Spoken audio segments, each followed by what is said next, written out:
Hi, my name is Aaron Wickstrom with Valsigna Farms in Hilmar, California. We're right smack in the middle of the state, north and south, east and west. We have 3,000 Jersey cow dairy and also farm 1,000 acres to supply silages for our dairy cattle. We triple crop due to our warm climate. We're able to do a corn silage crop, and after that we go in and no-till in a sorghum sedan crop. And when that is harvested towards the end of October, we no-till in a winter forage mix of wheat, oats, and barley.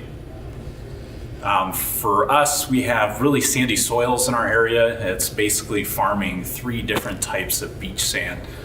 So nutrient management is very important to us. We have very low organic matter soils, so that's where converting over to strip till from traditional tillage and no-till for winter forages has made a huge difference over the past 4 years we've been doing it. With the drought we've been through in California, strip till has been really crucial to be able to conserve water, be able to hold water in those non-strip till zones and have it slowly released for the crop. So for us, with our sandy soils and high water table, spoon feeding our crops with nutrients has been key. We do an on-seed with our corn planter after we strip till, and also do a 2x2. And then the rest of the year with our on-demand irrigation, we'll use that for fertigation or foliars for micronutrients.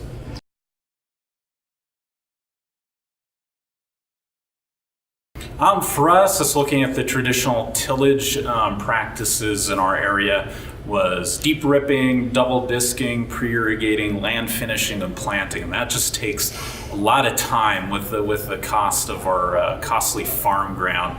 Kind of the driving factor is how do we get more efficient with that ground? How are we able to go from 2 crops a year to 3 crops a year? So strip till for the corn was ideal. We do 1 pass in the sand with our strip till rig, and that does a great job of creating a perfect seedbed for our corn, and then going in and planting right away. So what used to take 2.5 weeks from the time we harvest our previous crop, in a matter of about 4 days, we can go from harvest, strip till, and have corn in the ground growing. And then after the strip till, using our no-till drill, literally after the silage choppers leave the field, we're able to go in and no-till drill in our next forage crop.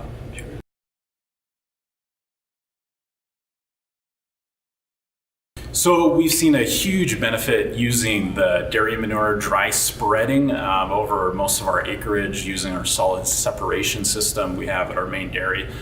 Just the biological activity we've seen in the soil going from our traditional tilled up fields to strip till and no-till. So it saves us on especially on our phosphorus, and we also get a decent credit on our nitrogen balancing. So that's helped reduce our reliance on commercial fertilizers for most of our farms. So it's been a nice way to add into our system a full recycling complement, going from the crops feeding the cows producing the nutrients that we grow our crops. So it's been a nice closed loop system.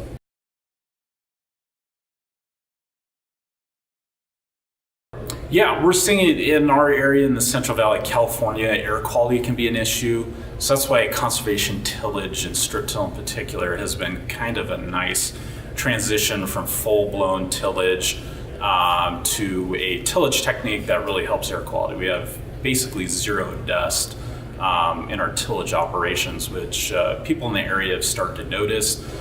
We've done a little bit of custom strip tilling in a field or 2 for neighboring farmers nearby, and it's been successful for them. So there's been a few that have started to transition their full farms over to that. So we try to be very open with our information. If people want to stop by, we do a lot of tours and are very open with our systems, our mistakes, the things we found that works. Our ultimate goal is we see the benefit to it, and hopefully we can pass along what we've learned to other people in our area and in the state.